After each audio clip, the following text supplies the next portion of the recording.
l'antique librairie du Tiers-Monde. C'est vous dire. Et à côté, merci pour eux. Et à côté donc, de ces deux institutions, donc les éditions Casbah et l'antique librairie, c'est Ali au Cheikh. Ils sont librairie.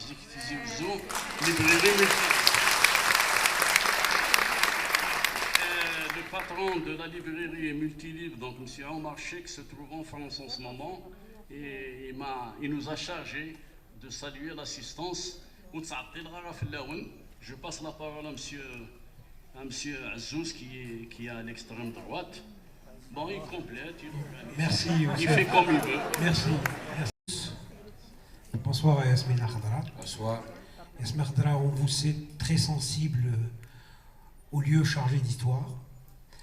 Qu'est-ce que vous avez comme sentiment aujourd'hui, vous retrouvant chez Del Mouloud? Azoul Fellaoun. Moi j'adore la Kabylie, elle le sait. Ce que j'admire en Kabylie, c'est cette volonté de se surpasser, de s'instruire, de s'émanciper et d'aller à la conquête des vrais rêves, celui de l'ambition, celui de la réussite, celui du progrès. Donc quand je suis là, j'ai le sentiment que notre pays pourrait un jour imiter cette région et avancer. Parce que nous devons avancer. Nous n'arrêtons pas de patauger, de carapahuter, de nous enliser dans les sables mouvants du marasme, de l'inculture, de l'hostilité. Voilà, mais c'est pour ça que quand je viens ici, je suis très très fier. Surtout la dernière fois, j'étais au Palais de la Culture. À la bibliothèque, je crois. À la bibliothèque. Il y avait... Ah oui, la bibliothèque centrale. Voilà, il y avait des cours de rattrapage qu'on dispensait aux jeunes et c'est magnifique. Donc quand je viens ici, je viens à la conquête de mon propre bonheur. Donc... Et ce ne sont pas des fleurs. Les fleurs, moi, je les laisse dans les jardins. C'est leur endroit naturel. Et ils font la beauté du monde à partir de ce jardin. Mais c'est vraiment du cœur. Et je pense que la sincérité, elle est... Quand on est dans la spontanéité, on ne peut pas se trahir quand on est sincère. Et je vous aime autant que vous m'aimez. Merci. Moi, j'ai été fasciné par Mouloud Faraoun, mais le livre qui m'a le plus marqué, en plus des livres de Malik Haddad, c'est Le sommeil du juste. Quand j'ai lu ce livre, j'ai dit que quelquefois, quand on est dans la désespérance, c'est là où l'on sème les graines de l'espoir et du sursaut d'orgueil. Et nous sommes en pleine gestation de ce sursaut d'orgueil. J'espère que l'orgueil ne nous tuera pas. Parce que l'orgueil, s'il ne nous aide pas à surmonter nos propres frustrations, c'est quelque part, il a échoué. Donc je voudrais que cet orgueil fasse de nous les conquérants de tous les rêves. Voilà. C'est pour ça, c'est ce que représente pour moi la littérature de Katib Yassine ou de Maamri ou Assia Djebbar et aussi d'autres auteurs comme Al-Khalifa ou Moufdi Zakaria ou Rida. Voilà. Merci, Yasmina Khadra. J'allais, avec la permission de la salle, entamer la conversation sur votre œuvre. Mais je voudrais commencer par une interrogation qui m'interpelle depuis que je vous accompagne, c'est votre rapport au public. Vous avez un rapport au public qui bouleverse complètement tous les codes, parce que l'image qu'on a de l'écrivain, surtout quand il est célèbre, c'est un écrivain qui est dans sa tour d'ivoire, qui n'est pas au contact de ses lecteurs. Or, ce que je vois, et ce que tout le monde voit aujourd'hui, c'est que vous avez un rapport quasi fusionnel avec votre lectorat. Ce qu'il est. Ce qu'il essaie de nous vendre ou ce qu'il essaie de nous prendre. Donc je pense que ce soit même, je ne sais pas pour les gens qui me suivent sur ma page Facebook, c'est pratiquement le même accueil partout où je vais. Il y a dans mes textes quelque chose que j'incarne véritablement et c'est la générosité. Je suis constamment dans la générosité. Même si mes livres, les thématiques que je traite sont des thématiques assez violentes, quelquefois trop enténébrées, mais il y a toujours quelque part un espoir qui nous interpelle et qui nous tend la main quand on est au fond du gouffre. Je dis, mes livres, c'est comme des lucioles qui nous aident à travers. Donc, si on ne peut pas s'instruire de nos propres déboires, de nos déconvenus, de nos malheurs, de nos drames, c'est qu'on est incapable de nous reconstruire. Et l'Algérie est peut-être l'exemple le plus frappant de cette résilience. 4000 ans d'histoire, 4000 ans de brimades, 4000 ans, mais ça va aller encore plus loin. La popularité ne vous fait pas peur, Esmina Khadra? La célébrité ne vous fait pas peur? Quelque part que souvent la notoriété prête du talent à ceux qui ne savent pas le rendre. Moi, je préfère être tout simplement un amoureux de moi, je suis fan de mes lecteurs. Voilà, ou de mes lecteurs surtout. Surtout mes lecteurs. Personne ne viendra à bout de vos efforts. Moi, je suis un exemple très parlant. J'aime toujours le répéter. Et j'ai vécu un excellent officier. J'étais major devant 35 nations en régie. Major de promotion. Mais il ne voulait pas. Donc c'est comme s'il me disait, tu existes pour être là où nous voulons que tu sois. Moi, j'ai voulu être là où je suis aujourd'hui. Partager la conversation avec le public qui sera invité aussi à débattre. Mais avant de te donner la parole, j'ai encore une interrogation à soumettre à Yasmina Khadra. Vous êtes, je l'entendais tout à l'heure de la bouche de Youssef Marrahi, vous êtes un écrivain au long cours. Depuis une quarantaine d'années, vous êtes en train de développer une œuvre considérable, protéiforme et, j'allais dire, toujours audible auprès du public national, le nôtre, ou étranger à l'international. Que d'étapes, que de moments créatifs. Est-ce que vous ne vous dites pas aujourd'hui que vous arrivez à un moment de réflexion sur votre œuvre, sur ce qu'elle représente, de la façon dont elle est perçue par le public, quelle que soit sa nature, sa nationalité? Est-ce que vous vous posez la question, à partir de cette réflexion, de continuer encore dans cette fertilité, dans cette fécondité créative, ou est-ce que vous pensez à autre chose, peut-être essayer d'autres genres, le théâtre, le cinéma, que sais-je? Non, moi, je suis surtout fait pour le roman. Je suis un poète médiocre. C'est pour ça que je suis devenu romancier. Donc, moi, j'aurais aimé être un poète parce que la poésie, c'est l'octave supérieure de la littérature. D'accord? Mais j'ai jamais réussi à avoir le talent des poètes. Mais je n'ai pas de complexe quand j'écris un roman. Il n'y a pas de réflexion véritable sur ma carrière, sur mes projections. Il y a uniquement une attention particulière à mon texte, à l'histoire que je propose au lecteur, et surtout à ma manière de structurer un texte. Parce que je suis de ceux qui s'émerveillent à chaque fois qu'ils tombent sur une fulgurance ou une trouvaille. Et je fais en sorte que dans chaque page, mon lecteur ou ma lectrice puisse s'attarder sur une formule, sur une phrase, sur une citation.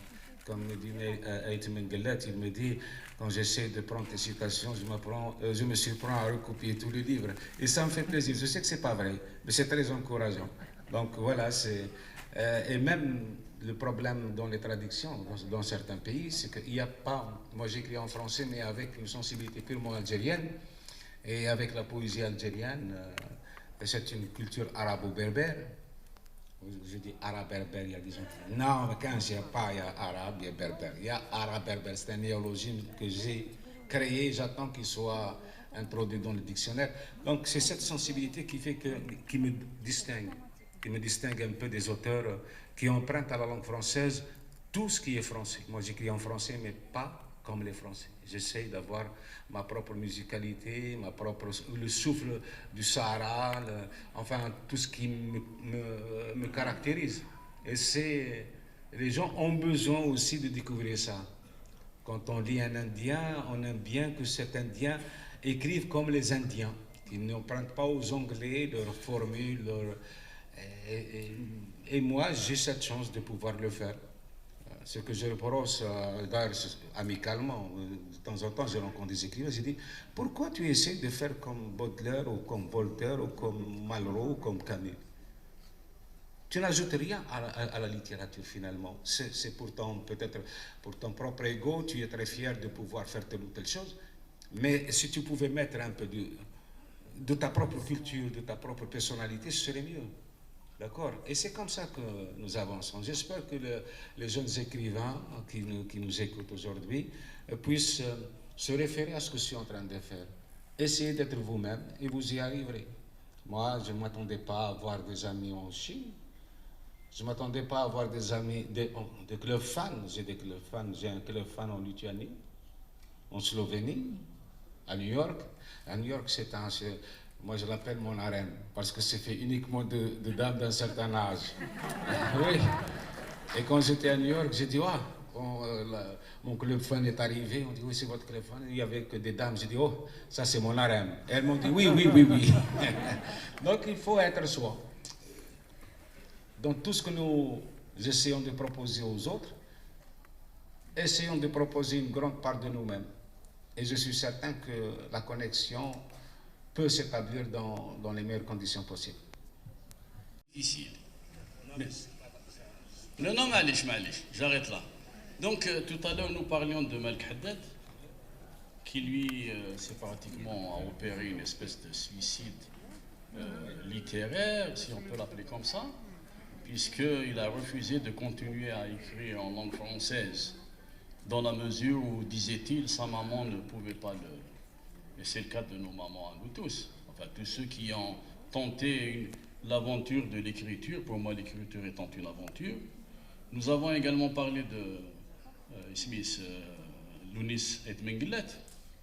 Nous avons omis de parler de Tahar Djaoud.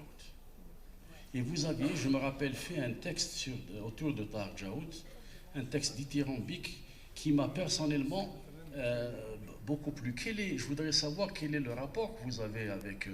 vous disiez dans votre texte que c'était votre aîné, ce genre de rapport. Quel est en ce moment... Que reste-t-il, selon vous, du premier sacrifié par la horde islamiste, là, au moment où nous parlons? Je vise Tahar Djaoud, bien sûr. Moi, je n'ai jamais été oranais ou bécharien, j'étais algérien. Et tout ce qui avait du talent algérien m'interpellait au plus profond de moi-même. Et toutes les pertes que nous avons subies pendant la décennie noire m'ont dépeuplé quelque part. Ils m'ont arraché des pans de ma propre personne. Donc Tahar Djaoud, je l'ai rencontré une seule fois.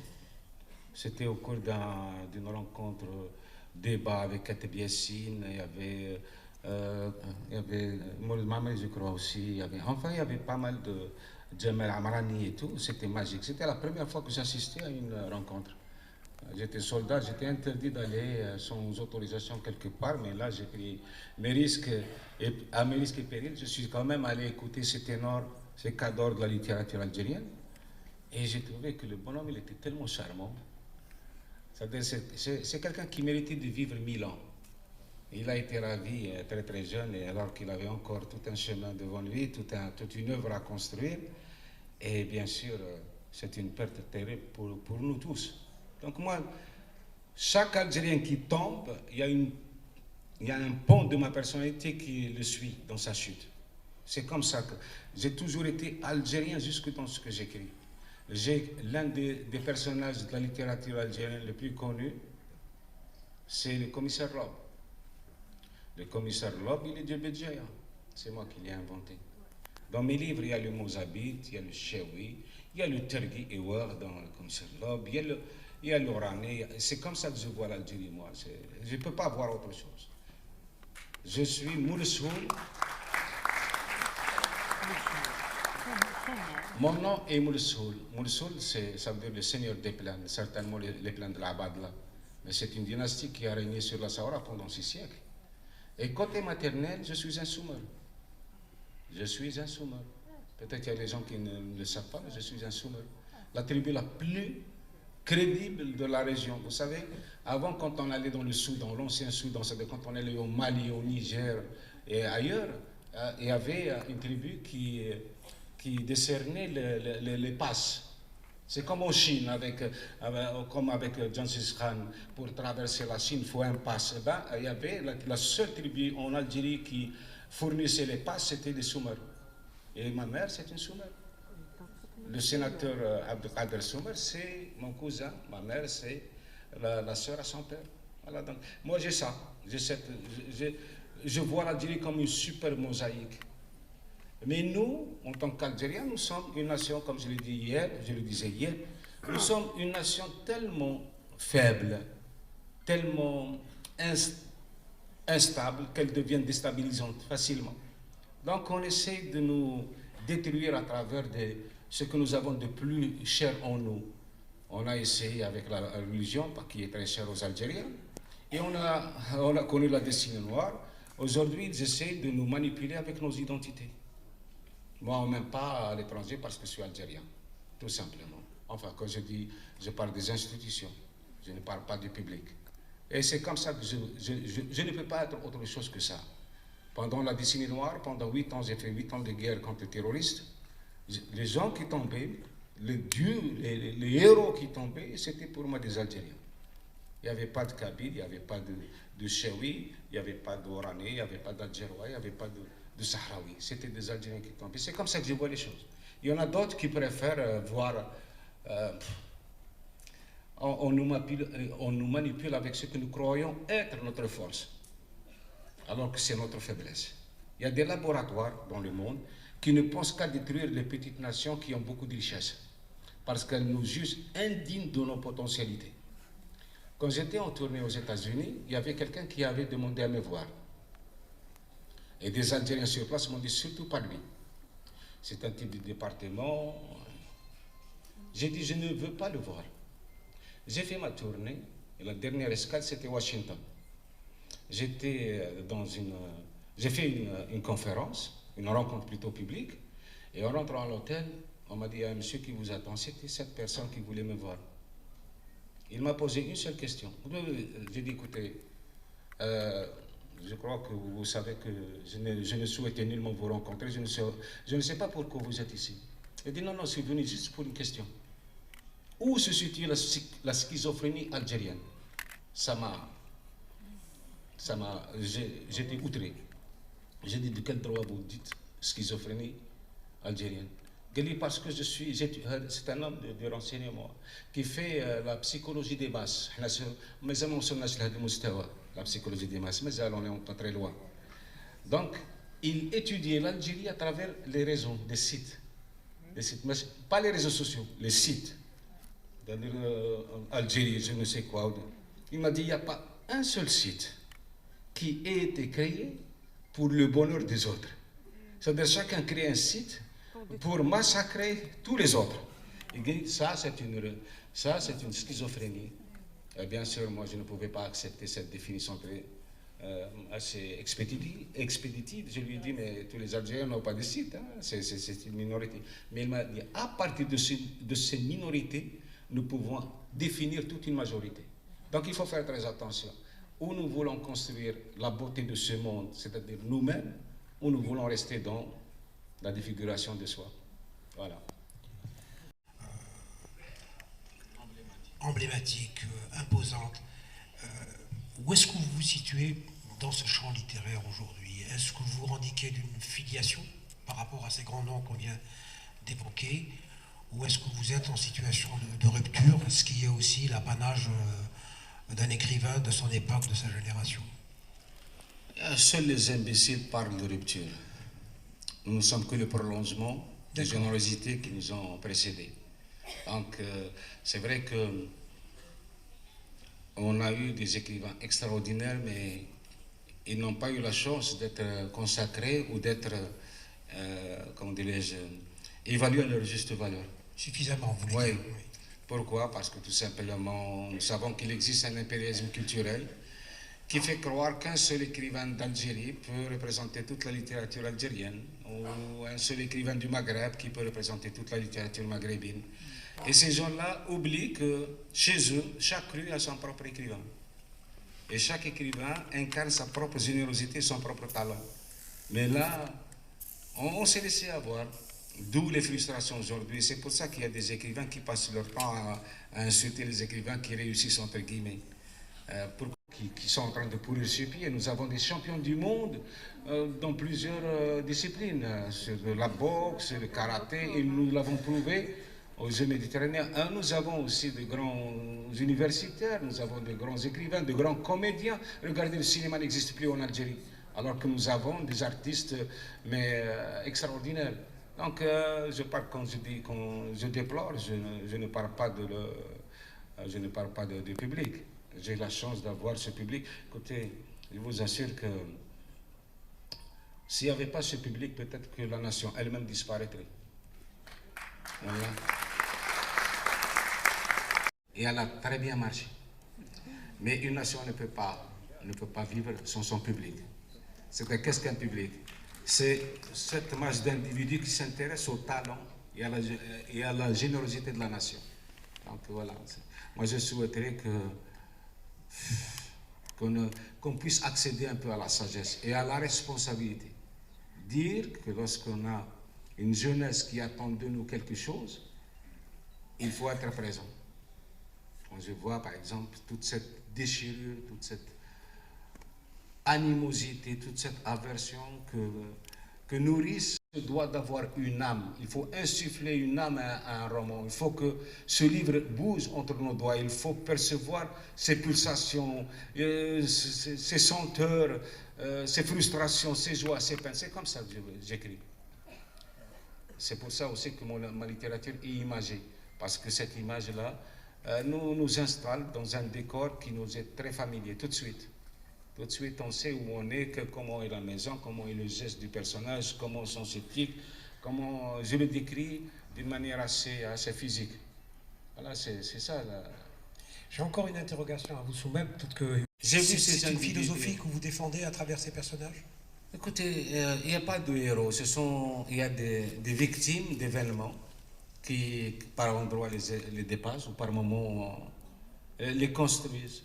Alors, on devient héros, non pas parce qu'on a choisi d'être un héros, mais parce qu'on a été confronté à une situation assez pénible, assez douloureuse, assez tragique, et on a réussi à s'en sortir. L'épreuve, hein? La notion d'épreuve. Et je l'ai écrit quelque part, ce sont les épreuves qui forgent les convictions. Voilà, et nous sommes tous soit des héros, soit des traîtres potentiels. Hein? On ne sait pas comment on va gérer un événement qui nous dépasse. Et quand je parle des gens simples, parce qu'ils sont l'authenticité. La simplicité, la force de toute chose, réside dans sa simplicité. Et moi, j'aime bien les gens simples. Les gens qui sont tellement... Parce qu'ils deviennent touchants. Parce qu'on a une chance de... Enfin, ils nous deviennent presque très proches. Ils deviennent des connaissances presque palpables, tangibles. Avec par exemple le Kadhafi. Avec le Kadhafi, on a une image de lui qui est tellement erronée, tellement falsifiée, tellement travestie et interprétée en fonction du regard qu'on porte sur lui. Ce n'est jamais une personne, c'est une multitude de regards. Une personne peut être vue d'une manière assez saine, comme elle peut être vue d'une manière malsaine par d'autres. Kadhafi, par exemple, comment ai-je pu créer ce personnage? Eh bien, tout simplement, en le rendant victime de son histoire. Ce n'est plus lui qui gère l'histoire, c'est l'histoire qui le gère. Et nous sommes tous les victimes du temps et de l'histoire qui nous arrive. Voilà, la littérature, c'est tout ce que je cherche à travers un texte, c'est de prouver qu'il y a toujours un espoir quelque part, qu'il ne faut jamais baisser les bras et si le bonheur